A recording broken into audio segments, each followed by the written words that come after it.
What's up, everybody? Welcome to the Fantasy Flex Podcast. I'm your host, Chris Raybon of the Action Network. This is our QB1 fantasy preview episode for 2023. Here to break it down with me, one of the top rankers in the game, the odds maker, Sean Kerner. Sean, what's going on?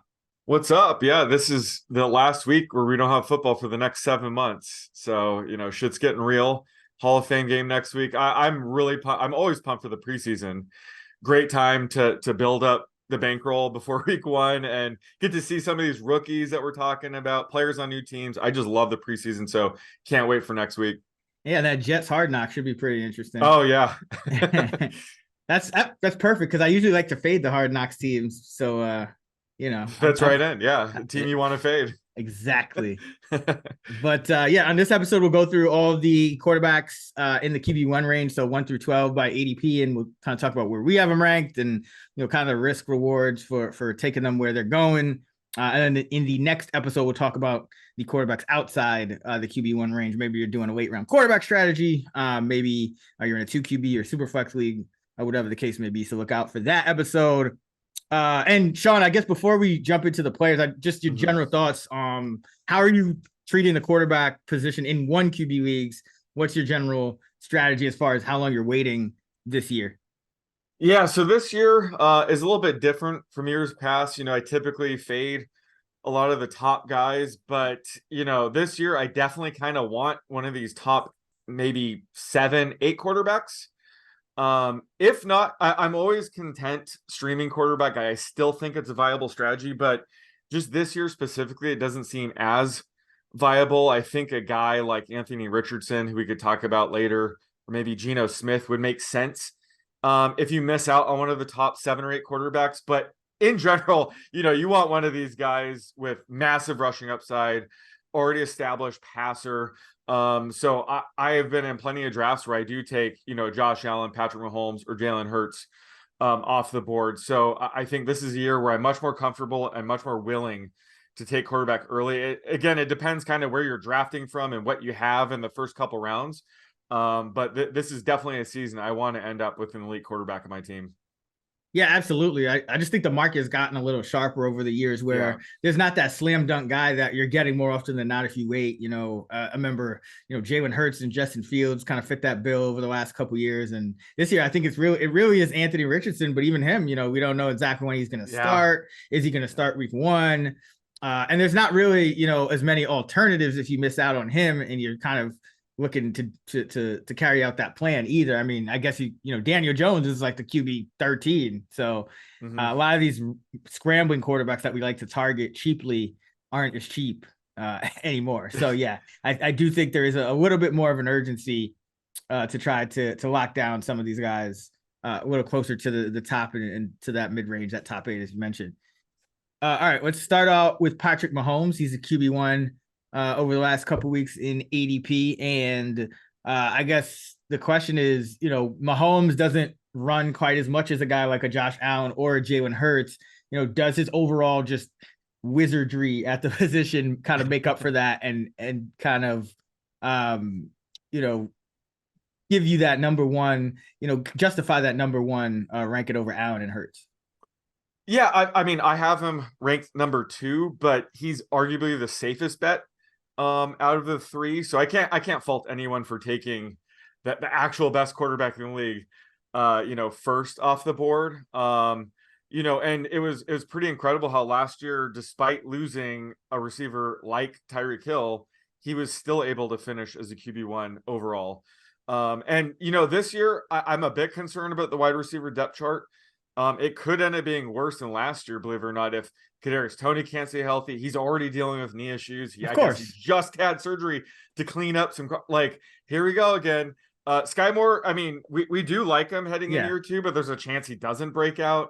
Rashee Rice, love him as a rookie, but there's a chance he could struggle like Sky Moore did last year. So I guess the good news is that Travis Kelce, he's shown zero signs of slowing down entering his age 34 season. The passing attack's going to still flow through Kelce, which should take pressure off the inexperienced wide receiver group. Plus, Mahomes and Andy Reid combined will kind of get the most out of these guys. But, despite not having the talent I would like around him, he's still, elite quarterback. Might not have the same rushing upside as Allen, as Hurts, but he does run the ball. I mean, he does have rushing upside. So I can't fault people taking him number one. I still have Josh Allen at QB1. So it's one of those things where either one of these three, you could take him first overall, third at the position. I don't think it matters. It just depends on what you're going for. And I still think that Mahomes is probably the safest bet. He might have the higher floor. But I think, Hurts and Allen probably have the higher ceiling. And when you say safer for Mahomes, are you factoring injury risk into that? Like saying he's the safer because he's less likely a little bit to get hurt since he doesn't run as much, or? He's the best quarterback in real life. He's still entering his prime. He doesn't run as much. So in theory, he should be less likely to get hurt, but he's dealt with injuries in the past. He's typically played through them. If he does get dinged up, it doesn't hurt his upside as much as, if a Jalen Hurts is playing through like a groin injury or hamstring injury, that's really going to rob his upside. So I think like Mahomes, even if he's banged up, he's still going to be able to provide you elite upside. So those are kind of all the reasons why I consider him safe. But again, we're just threading the needle here. All three of these guys I'd be happy with. But as of now, I have Mahomes as my QB2. How about you? I have him Hurts, Allen, Mahomes. So nice. Yeah, I have Hurts. I just think Hurts is and we'll talk about, he's the QB3 by ADP, but we'll talk about him in a minute. But I think when it comes to Mahomes, my thing is like he played as well as he possibly could have last year. And I just think there is a chance that, without Tyreek Hill, and as you mentioned, there is a little bit of there are some question marks at the wide receiver position. Like he'll still be amazing, but the numbers, I mean, last year he averaged over 8 yards an attempt, over 300 passing yards a game. Like those are still massive outliers, especially for losing a guy like Tyreek Hill. So I just think he could come back a little bit to the mean. And the fact that he won't run quite as much as those guys. I think he's obviously very safe, but at this point, I think there isn't really a difference of floor that's wide between those three guys. So I'm still going to be targeting upside. And I still think just because of the dual threat abilities of Allen and Hurts, they provide a little more top end upside than Mahomes. But I mean, like you said, it is pretty close. I think the real question is, are you taking a quarterback here or not? And I do think it is more viable this year than it has been in years past. I think, wide receiver, running back is really the position that, if I end up having to, skip out on a position early, it usually ends up being running back. But let's talk about Josh Allen, because I think Mahomes, we kind of know what it is, kind of know what he's dealing with. We'll just have to wait to see what the final configuration of starting receivers are. But Allen, I mean, this has been a guy who's been, top two quarterback the last couple of years, but I do know that they are trying to change the offense a little bit, and I don't know if it's going to have a massive impact on Allen, but it could have a little bit, and that's that they are planning to go to a few more, two tight end looks. And I do think that, maybe that with Harris there and Murray and all those guys, maybe they're also looking to get the power run game going a little more. So all these things could kind of ding Allen a little bit, but curious as to your thoughts on Josh here. Yeah, so he finished as the QB2 last season, snapping a streak of 2 straight seasons as the overall QB1. However, if you look, due to that game where Damar Hamlin, suffered that potentially life-threatening injury where they had to cancel it and didn't make it up, if they had played that game, he likely would have ended up as a QB1 for the 3rd straight season. And we also have to remember that he injured his UCL, what Brock Purdy's dealing with right now in week 9. And it definitely impacted him for a few games after that. Definitely robbed his upside, throwing downfield. So, I mean, he played banged up and was still pretty much the best overall fantasy quarterback. When it comes to the fear that he might not run as much this year, I think it is warranted. And I'm projecting Allen for 200 fewer rushing yards this year. And he's still coming in as my QB1. I just think he still offers that ideal blend of passing and rushing upside. That's why he's leading my quarterback projections. Plus, I love the first round pick on Dalton Kincaid, probably the best pass catching tight end in this class, and it just gives him another weapon in the red zone, especially. So I think that could help offset maybe less rushing yards this year. He's still going to be running near the goal line. I think we could still bank on touchdowns. He's going to be throwing near the goal line. So I think he still has that touchdown upside. And, conceding a couple hundred rushing yards, I don't think impacts him as much as people think. So as of now, he's still my top quarterback in fantasy. Yeah, and he's just been a monster these last few years, and his body type I think helps him avoid some of the injuries. But I did think it was interesting. I remember Stephon Diggs coming in the first day, and he wasn't really happy with the offense. I do think there will be some changes, so that's the only reason I'm a little bit. I have him like a point behind Jalen Hurts, so it's really not big, but I'm curious, what do you have for Allen's yards per attempt? Because he's been jumping around these last few years. He had I think it was 7.9 3 years ago, then 6.8 2 years ago, then 7.6. Do you have him kind of in the middle of that range, or? Yeah, it looks like I'm 7.55. Okay. So similar to last year. I do think the elbow injury kind of dinged him last year. Didn't really get the most out of Gabe Davis, but again, if they're going to be doing more 2 tight end sets, heavy personnel, that might level it off. So I have him similar as last year. Okay, yeah. That was interesting to me. Like, especially 2 years ago, the 6.8. He still finishes the QB1, which is pretty nuts. But something I just kind of noticed. But yeah, I'm thinking they'll probably go a little more 2 tight end. His yards per completion probably won't be 11.9 again, but he'll probably be a little more efficient. And then we just have to see what's going on with the rushing. How many rushing yards do you have him for this year? Let's see. Because I'm just short of 600. I think it would be malpractice to really take that away from his game. I think it's such a huge part of his game that he's still going to be running. But like I said, I do have it going down quite a bit this year, so I have him just short of 600. Yeah, I'm 597. Okay, yeah, we're right there. Yeah, I'm similar projection vector. Yeah, that's exactly what I have him. But yeah, again, he's a point behind Hurts for me. And the thing about Hurts is I just think Hurts still has a lot of room to grow. And I think this Eagle offense, in terms of what they did in the offseason and the direction it appears they're going, could kind of be the opposite of Buffalo. Like, I think Buffalo, probably wants to go a little more heavy personnel, make the defense dictate whether they're going to run or pass, things like that. Like, I think the Eagles want to open it up a little bit more. They got a pass catching running back now, in DeAndre Swift, and Hurts already showed that he could post the efficiency numbers. He was up to 8 yards per attempt last year. So I just think the touchdowns passing, only 22. There's still a lot of room to grow on that, and you're still not stopping that quarterback sneak, right?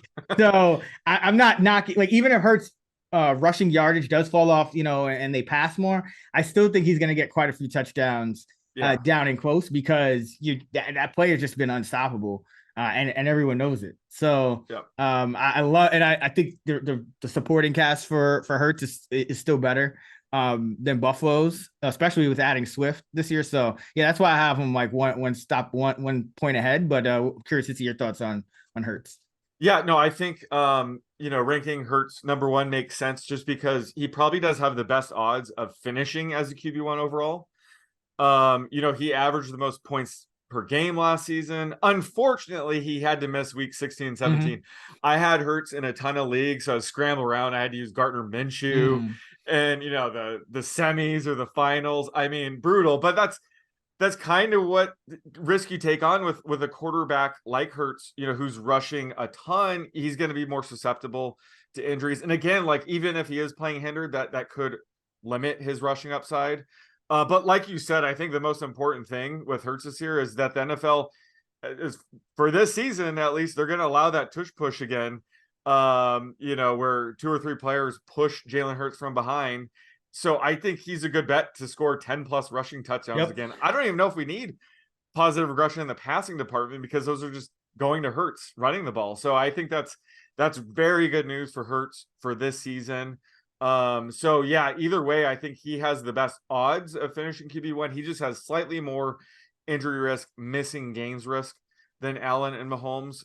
So that's the only reason why I wouldn't take him in the top 2. But certainly if you take him as the first QB overall, that is not a bad move, because he has so much upside, and we probably haven't seen his ceiling quite yet. Yeah, and I like it. I like doing it now, because now he's still usually number 3 by ADP. There might be a Yeah. chance that kind of switches around as the season draws near, and then there won't be as much value. But yeah, right now I'm Hurts is usually the guy in that tier of that top 3 tier that I'm getting the most of.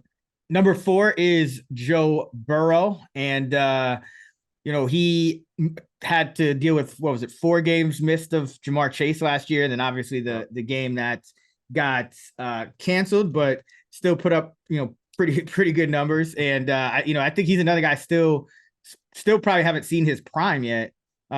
Joe Burrow. So, and he was still a top 5 quarterback. So what do you got for him heading into this year? Yeah, that's the thing with Burrow is, he's going to be 26 years old this season, entering his prime in year 4, and he's paired with two the best duo of receivers in the game that are also entering their prime themselves. The Jamar Chase, who's going to be 23, T. Higgins, who's going to be 24. So he's a guy that is definitely worth investing in. The sky's really the limit, and I would say maybe outside of Mahomes, or maybe even ahead of Mahomes, and most likely to have a 50-plus touchdown season. That's where the ceiling is going to come into play. And while he doesn't have the same rushing upside as a lot of guys in this range, he was much more willing to use his legs last season. He was a full season removed from his 2020 ACL tear. So he had either 25 rushing yards and or rushing touchdown half his starts last season, which is not bad for a guy with his match upside with his arm as Burrow. So, he might not have the same upside as like Lamar Fields. So that's why I'm still taking Lamar. And yeah, right now I'm still taking Justin Fields ahead of him, but he probably does have a higher floor. So it's one of those situations where just depending on what you want, you could take Burrow as high as QB4 or as low as QB6. And I don't think it's a problem, but I think he absolutely has to go in that range. Yeah, it's a tier for me, but I'm with you. I have Lamar and Fields 4, 5, and Burrow 6. So just because of that, and because of the way the ADP is shaken out, with he's usually being taken as the 4th quarterback, I'm not getting quite as much of him as those guys, because again, I think the floors are still pretty similar. I mean, if it really comes down to injury risk, which is really hard to predict anyway. And Joe Burrow has had a serious injury already in his NFL career, so it's still kind of a crapshoot, especially with quarterbacks. So yeah, I love Burrow, but I would rather get a Lamar or a Fields later and count on that rushing upside, because that's something, there's going to be a ceiling for the rushing for Burrow. So that's the only thing. But yeah, he could be even better than last year, because again, if Chase doesn't miss those 4 games, his numbers have been significantly better, as you would expect, with Chase in the lineup than without, obviously. All right, Lamar is number 5, and I think the big news for him is he's changing offensive coordinators for the first time in essentially his career. Yeah, because he had Greg Roman that whole time. So now we got Todd Monken in here. What do you think? How do you think that's going to impact Lamar? A lot, because it's clear that they're going to make this more of a pass-heavy offense with Todd Monken, and also just their offseason moves. They added Odell Beckham, Zay Flowers in the draft. Even Nelson Aguilar is pretty good depth for that wide receiver group. And hopefully he gets Rashad Bateman back fully healthy heading in the season. I know he was placed on the PUP, but getting Bateman back is huge. So this is definitely the best supporting cast of his career heading into the season. He still has, one of the best tight ends in the game, Mark Andrews, and arguably the best backup in Isaiah Likely. So there's a lot to like with Lamar.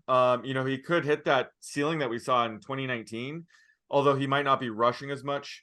He could get there through the air. The obvious downside in drafting Lamar is just the fact that he's missed 11 games the past 2 seasons. I mean, that's kind of the risk you take when you have a quarterback run as much as Lamar. But I think, taking him QB4 in 1 quarterback leagues makes a ton of sense just based on his upside.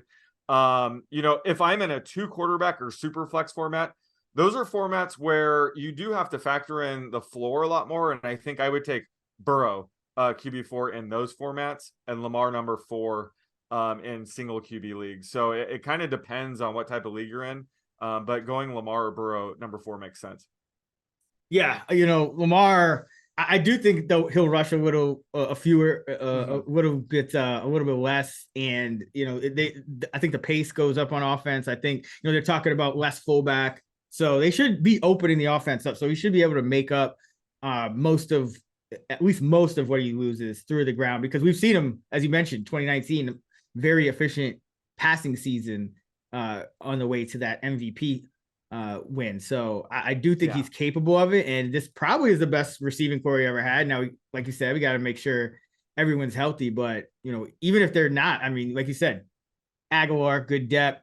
Duvernay, started most of last year. Now he's going to be like the fourth or fifth receiver. So he's in a better spot, I think, heading into this year to throw the ball than he has been maybe his entire career. So I do. He's probably a little more risky than Burrow, but I'm taking him 4 unless it's like a league where I really need the floor. Is less fullback more 11 personnel or more 2 tight end sets? A little mixture of both. I think it's a little mixture of both. Like they're definitely going to have more 3 wide receivers on the field, as evidenced by their offseason moves. So, but they did lose Josh Oliver, but they still have 2 very good pass catching tight ends in Andrews and Likely. Yep. So I'm expecting kind of a mixture.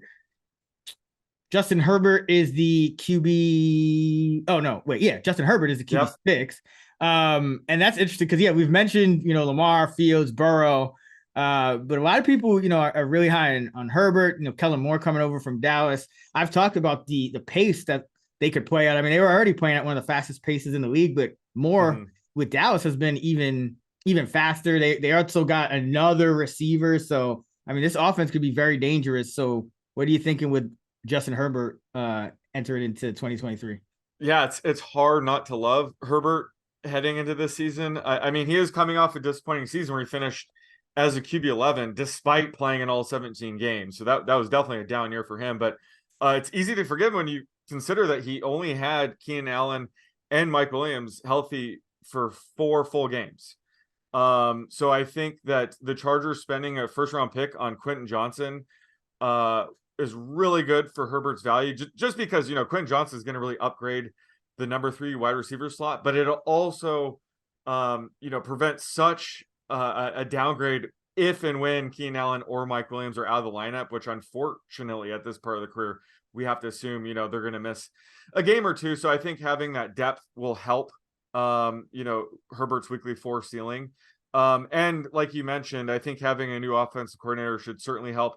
They were already a fast pace, so I don't know if that can help as much as we think, but just the fact that Herbert had the 3rd lowest ADOT last year is absurd for a guy with that arm talent. So hopefully Kellen Moore will have him push the ball downfield more, just have more innovative offense and really unlock Herbert's ceiling in his 4th season. So I think that there's a lot to like, but he's going QB 6, which means Justin Fields is on the board if you're taking him most likely. And I think Fields has a much higher ceiling.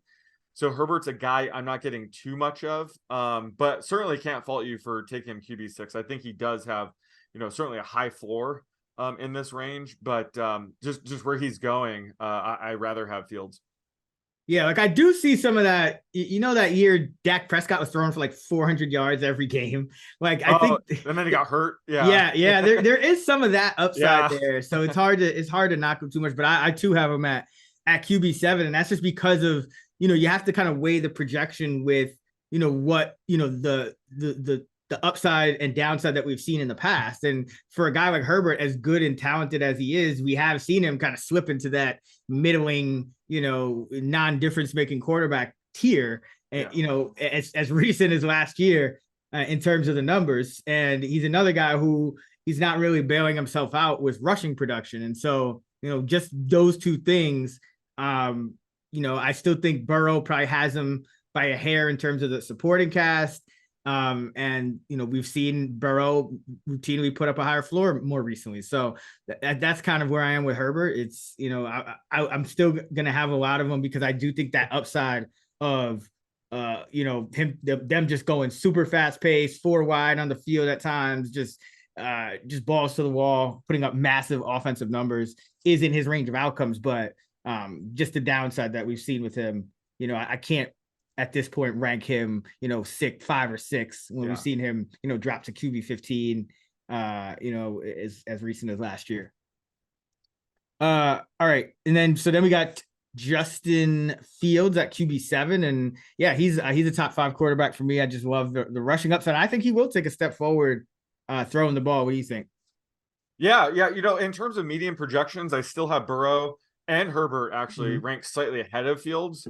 But just when it comes to overall draft strategy, I think you have to consider that Fields has a wider range of outcomes and has a better chance as finishing, as the QB1 overall than the other 2 QBs. So I think it does warrant taking him as the 5th quarterback off the board. I think I would still lean Lamar Jackson right now, but it's close between those 2. And last season, he finishes the QB5 in points per game, despite having one of the worst supporting casts in the league. And Darnell Mooney got hurt.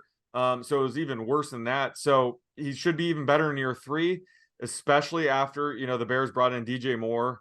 And we have talked about this where we've seen big free agent signings like Moore catapult guys like Josh Allen with Stephon Diggs or Jalen Hurts with AJ Brown last year into elite options in their 3rd season. That's exactly what Justin Fields is walking into. So I think I'm viewing Fields similarly, maybe not as good as Jalen Hurts last year, but certainly that caliber of quarterback where I would not be shocked if he finishes in the top 3. So just when it comes to winning fantasy football, you kind of want to bet on upside here.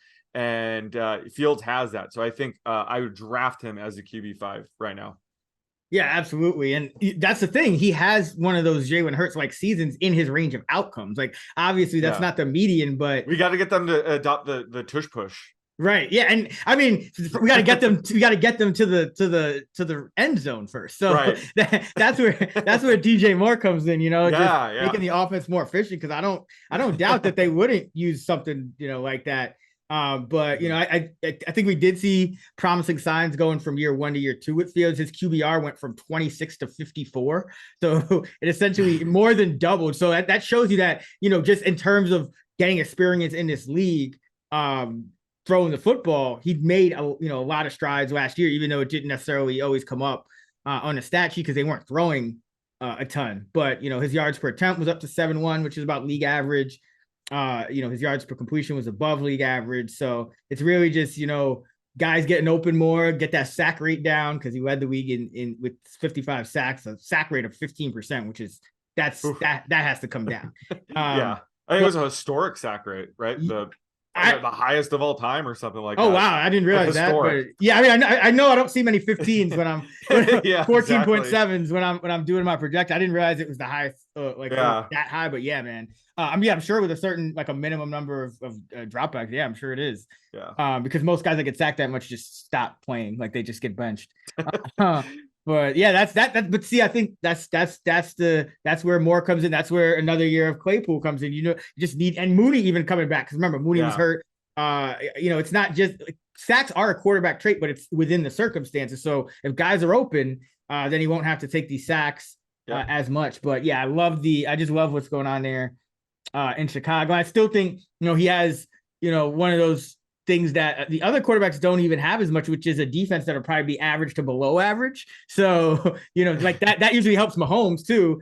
I think that'll help Fields, because we'll still probably be still lean, run heavy. So, but that bad defense could kind of even things out when you have maybe a couple extra drives late in the game where you're coming from behind, you're putting it up. So I like the way just everything around Fields is shaping up.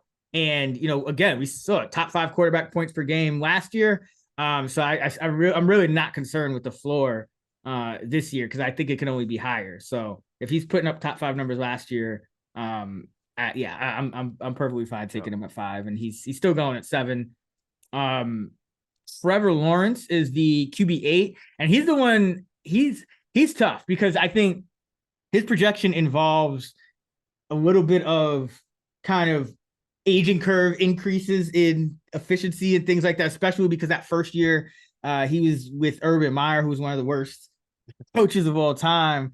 But at the same time, when I'm doing my projections, guys like Dak and DeShaun Watson are kind of like just inching out Lawrence a little bit. So I'm curious as to how you have him projected, and just like where are you kind of projecting the the increases in the stats? Like, is it the yards per attempt? Is it the attempts themselves? Like how are you getting there? And where do you have him, first of all, I guess? Yeah, no. So he's my QB8. Okay. Firmly my QB8. Like, he's in a tier by himself. Like, he's obviously not in that second tier with Lamar, Burrow, Herbert, Fields. Like, yeah, wouldn't draft him in that range. But I do have him quite a bit higher than DeShaun, Dak. I even have Geno in that next tier. Okay. Because like you said, his rookie season was a disaster, and I'm blaming Urban Meyer for most of that. So it wasn't a shock to see him bounce back in year 2. They loaded up in the wide receiver, tight end rooms in free agency, brought in a competent coaching staff with Doug Peterson. And now he also gets Calvin Ridley added to the mix. So I think that's one of the keys for me heading into this season is, that's going to really amplify the offense even more. So I do view him sort of a tier in his own. And then honestly, once he's off the board, I think you can make the case that you should stream the position, or if you do want to gamble on a guy like DeShaun Watson, that could make sense. But he's a pivotal part of like my QB draft strategy. Ideally, I have a quarterback by now, but if not, he's a nice safety net. But I'm projecting him for just over 4,000 yards, 27 touchdowns, and just under 300 rushing yards. It's not like he doesn't run the ball. He does have that upside, with a few rushing touchdowns actually. So I just think if Cal Ridley can maintain that form we knew and loved in 2020, Lawrence could be a top 5 option. He probably doesn't have the same ceiling as some of the other guys ahead of him. So that's why he's just firmly entrenched in the QB8 slot for me. Yeah, I have him around the same raw numbers. So it's just probably some of the other guys around him I have a little higher. Because, I have him about 4150 for the passing yards, 27 passing scores, 275 rushing yards, and about 3 rushing touchdowns. Yeah. Similar. I think you are probably banking on DeShaun Watson returning to form more so than I. Yeah. Might be why they're a little bit closer, but I do have DeShaun Watson QB9 as well. But that might be why you're a little bit closer between the two. Yeah, and I have Dak a little higher than most. I mean, I know Kellen Moore's with him, but I know a lot of people are saying like, oh, they're gonna run more. I don't really. I mean, if anything, they might pass more this year. Might the Cowboys. I mean, like Tony Pollard's not fully healthy, or might not like they don't have the same kind of infrastructure, I think, to run the ball. But yeah. So like Lawrence, it's like I do think there's a lot of room for growth because he's never really posted elite efficiency numbers. Now, is that an issue? This is his 3rd year. He's thrown the ball. We've seen him throw the ball almost 1,000 times or more than that in his career. Right. So you got to factor some of that in. But I do think there is, and the Jaguars are another one of these teams that have these. I don't think their defense is going to be that great. So that's another thing kind of working in Lawrence's favor. So I think if you do like a guy like Burrow or a guy like Herbert, they are going a little higher than I would take them. I mean, you might as well just kind of wait for guys to fall into this range. Because Lawrence, he does go a few rounds after some of those other guys. And I think that is the key, because we've talked about this over and over this year. When I see a position that I'm like, oh man, I'm on the draft board and I'm like, this position is getting a little light here. I need to kind of go hard. It's usually wide receiver. Like I usually want like four wide receivers in before I get to the end of the top 3 of the top 3, like the top 36 or so at wide receiver. So sometimes that means, waiting on a quarterback. So that's where I think the value for, guys like Lawrence and Watson and these guys come in, is they're going, in the, 6th, 7th, 8th, 9th rounds versus, Burrow and Hurts and Allen and Mahomes. They're going a lot higher, in the first few rounds of the draft. So that's kind of the way I'm looking at it here.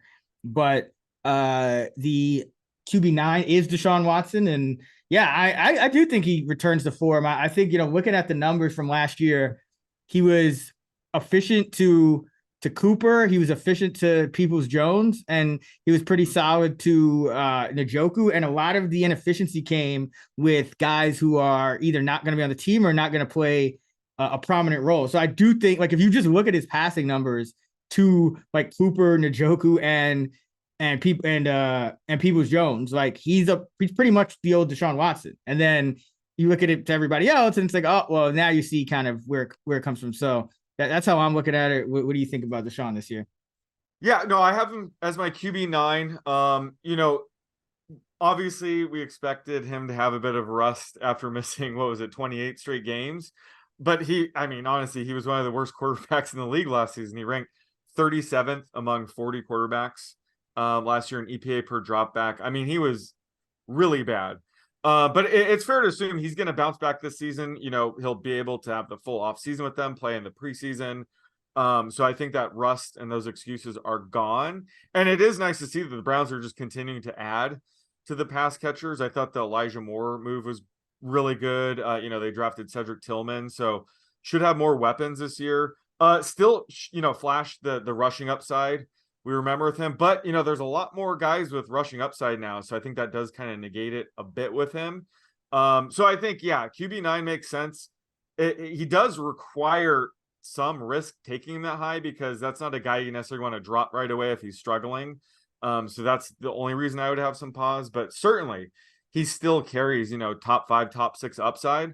So I can't fault you taking him QB9, but like I said, I do have a pretty big gap between Lawrence and him. So if Lawrence is off the board, Watson's the one guy I could see rolling the dice on, avoiding, having to stream quarterbacks all season. Watson would be the guy to take the chance on in that range, but he certainly has a wide range of outcomes because we're projecting him basically, to return to form from a few years ago. Yeah. And again, I do think he will return to form, but you mentioned that rushing upside. I still think that's pretty valuable here, because you look at the quarterbacks around him, like Lawrence, Tagovailoa. Dak doesn't really have that. Dak anymore. Not as much anymore. He started running a little more last year, but still not as much as in his heyday before the injury. Kirk Cousins, another guy you're not really expecting. Yeah. So, not until you get back to Daniel Jones. So DeShaun Watson still kind of sticks out for me, in that range. And I do think most of the, I think there's more risk of just that normal, running quarterback, injuries, or, in DeShaun's case, maybe legal troubles or something like that. But I mean, this dude, he had like a 5 or 6 game stretch of bad quarterback play where you could kind of explain it away. And beyond that, the rest of his career, he's been absolutely brilliant. And then you look at the numbers, and, he was over 12 yards an attempt to Amari Cooper, over 8 yards to DPJ. And then Njoku, he was only about 6 yards an attempt, but the touchdowns were there. So if you kind of put it all together, like the guys that he was struggling with, David Bell, 5.6 yards an attempt, Michael Woods, 6 yards an attempt, guys like that, Bryant, 6.7. Those guys aren't going to be real prominent features of this offense. They're going to be, second, third string players at best, assuming no injuries. So, I don't really, there's nothing, the deeper I looked into it, I was just less and less alarmed. And the fact that I could still get him again, 8 rounds into the draft and he has similar upside to the guys that are going in the second round, because DeShaun Watson has, put up those top 3 kind of seasons before. I'm willing to take the risk, because I don't think there's you're still getting him late enough that I don't think, even if he does just do what he did last year, dropping an 8th or 8th round pick is not as risky as, or it's not going to hurt you nearly as much as if, for some reason Jalen Hurts just didn't perform. I don't think he won't, but just a completely different part of the draft for me. So I'm liking me some DeShaun this year. Tua has jumped up to number 10, which is interesting. He's, what does that sound? Yeah, 10, are you not digging some Tua for this year? Is that not at 10? And is that just, is that due to kind of the injury risk in general, or just kind of the uneven performance we saw last year, even when he was healthy, when there were times when he was kind of putting up, top 3 numbers, but there were times he was essentially average. What are your thoughts? He was QB 10 in points per game last season, but like you said, there was times where he looked like, a top 5 quarterback.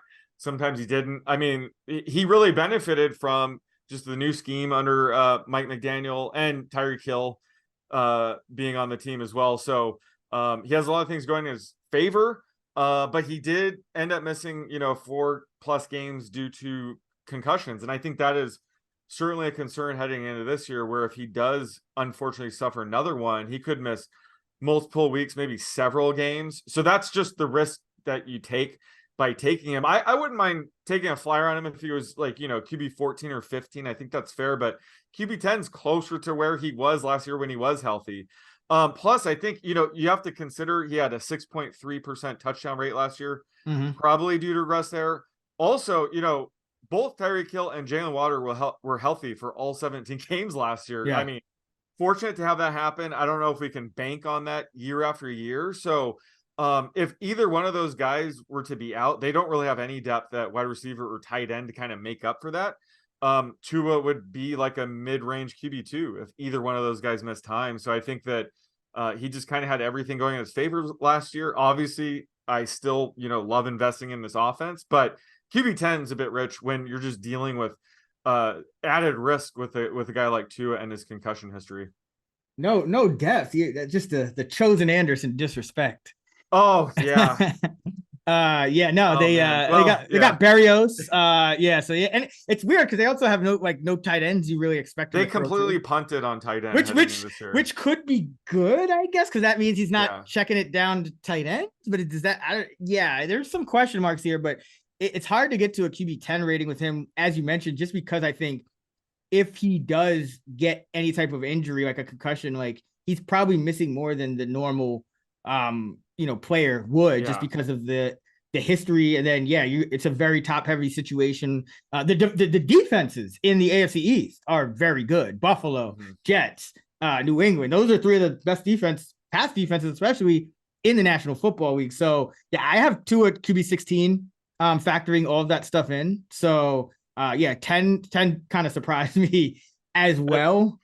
And the Dolphins defense itself might be a lot better this year, which will prevent more shootouts. So I think we need to see, we'll never get the injury history, but I think we need to see at least one, like a little bit better receiver depth before, bumping him that high too. Because you kind of like to say, okay, well, maybe he's like a poor man's Burrow or Herbert, but those guys have receiver depth, and it's just and their tight ends are decent. Whereas that there are some question marks here for Tua. So I think he's going a little high at QB 10.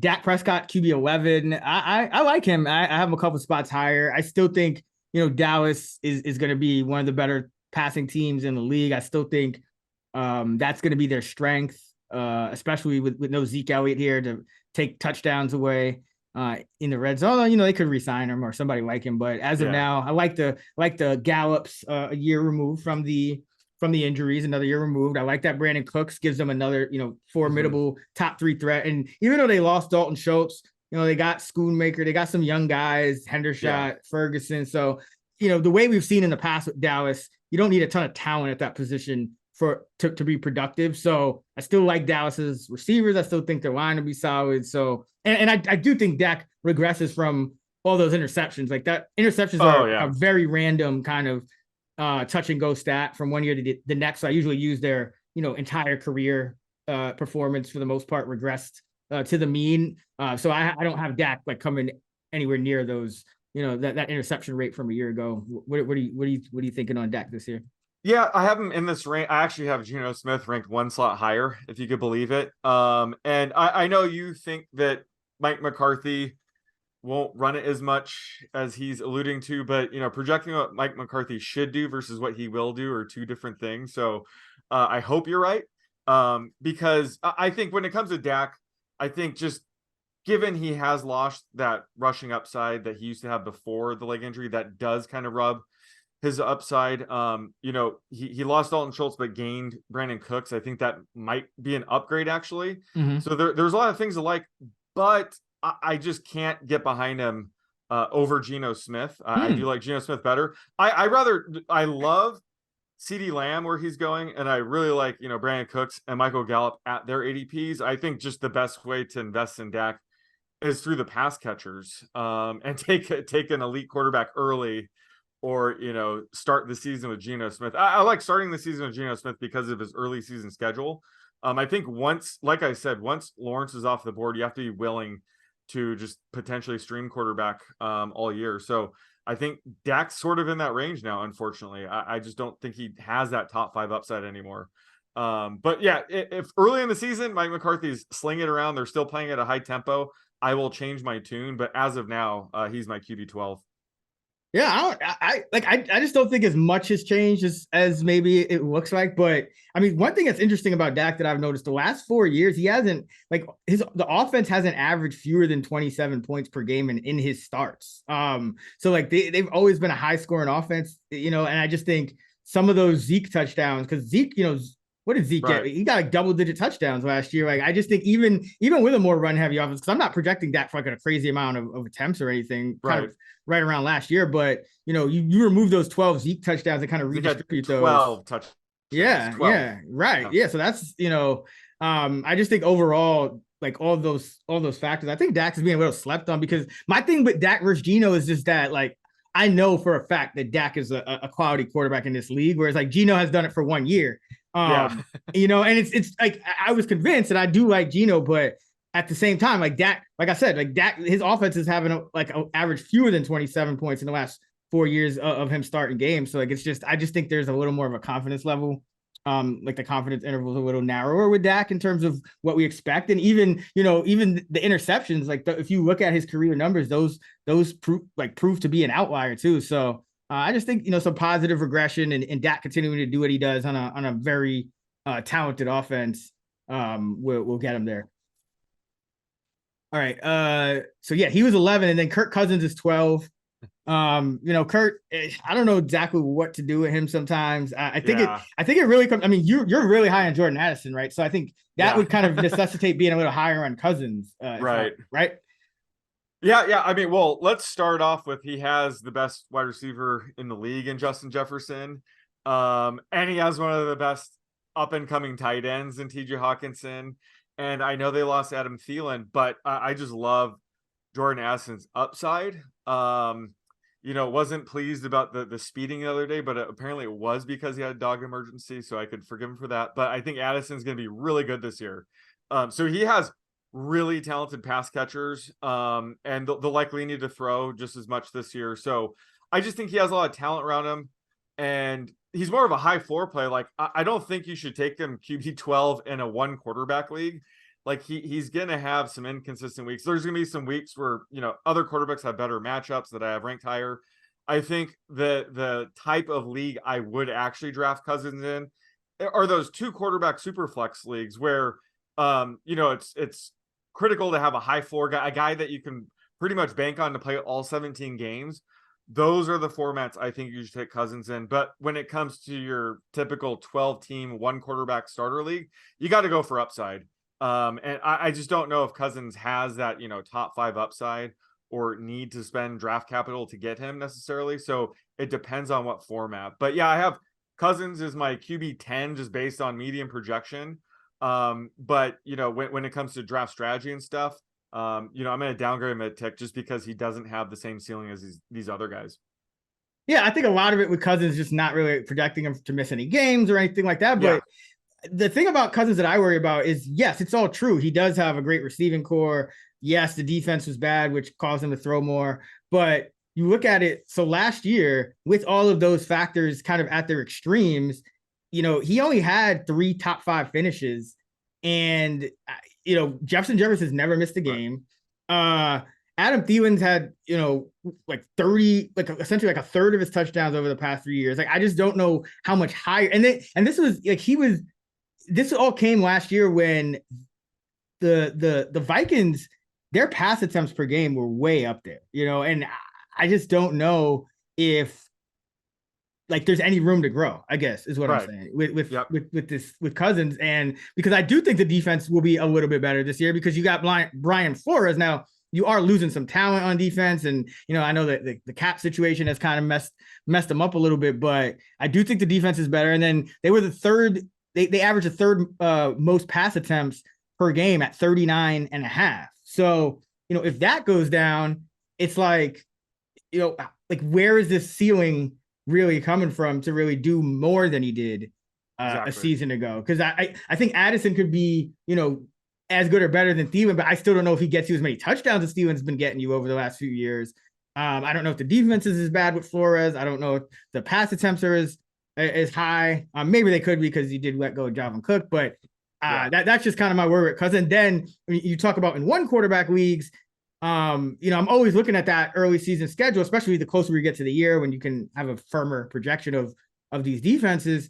And when I look at the early season schedule for Kirk Cousins, it's Tampa Bay, Philly, the Chargers. Those are three of the, I would say, above average, very, could be very good, but definitely, I think Tampa Bay is still above average. Philly's was the best in DVOA, and then the Chargers were a top 10 unit who should be better with health permitting. So I don't see an attractive. There's just nothing really that tells me to draft him, I guess. Like, at least with Tua, it's like, okay, like, he had this monster stretch, and if everything goes right, okay, maybe he replicates that. But with Cousins, it's just kind of like, okay, like, what am I really banking on for him? So yeah, I think 2 QB leagues, things like that, high floor guy, just set him and forget it. That's where he's best. But like, I still personally, I got Dak over Cousins. Like, I still rather take my chances with a guy like Dak than a guy like Kirk Cousins. I just think Cousins is like kind of the epitome of average right now. Like, that's it. So yeah, you're not wrong. And you actually, when it just comes to projections and rankings, that's why I always try to make myself clear. You kind of hit the nail on the head. His games played projection is one of the highest at the position. So his overall projections are going to look better. Yeah. But really, you got to look at per game, and per game, he's going to be outside of my top 12. So that's why I'm saying, like, yeah, in a 1 QB league, I do not want to be drafting him in my top 12. Just taking that into context. But you're right. He's an average Joe, but he is surrounded with a ton of good pass catchers and arguably the best receiver of this era. So I think that definitely helps boost him. But I take your point. Single QB leagues, probably let somebody else take him. And yeah, if he has a tough, start to the season, that makes it even tougher to get behind him. Yeah, because I mean, he was like, if Justin Jefferson doesn't catch those passes in that Buffalo game, he probably drops from like QB 8 in overall points to like QB 12, and that was with, like, again, the attempts maxed out, the defense is as terrible as it could possibly be. Like, all these, well, if he didn't have Justin Jefferson, he'd be my QB 20. That's just how freaking. That might be generous. QB 20 without Justin. Whew, yeah, maybe I'll have to like dig into that, see what it'd be. He'd probably be like right in that one spot higher than Jordan Love or something. Like, yeah, he'd like in the Kenny Pickett, Jordan Love tier. Yeah, absolutely. All right, yeah. So that is our breakdown of the top 12 quarterbacks. Again, Sean, you still have Mahomes, Allen number 1 and Mahomes number 2, is it? Or Yep. Josh Allen number 1. Yeah, and for me, I got Jalen Hurts number 1. We're both high on Justin Fields. We would take him in that top 5 if it came to it. And we're both low on Tua Tagovailoa, who is up to 10th at the position. Next episode, again, we will go through all of the quarterbacks outside the top 12 and talk about where the value is there. And all of our other positional episodes are already out. Kind of broken down the same way: RB1, RB2, wide receiver 1, wide receiver 2, etc. So check those out right here on the Fantasy Flex channel. You can find Sean on Twitter at @_oddsmaker. On Twitter at Chris Raybon. You can find us at those same handles on the free award-winning Action Network app. Be sure to check out actionnetwork.com or the app for our 2023 fantasy draft rankings. Until next time, let's get this shmoney.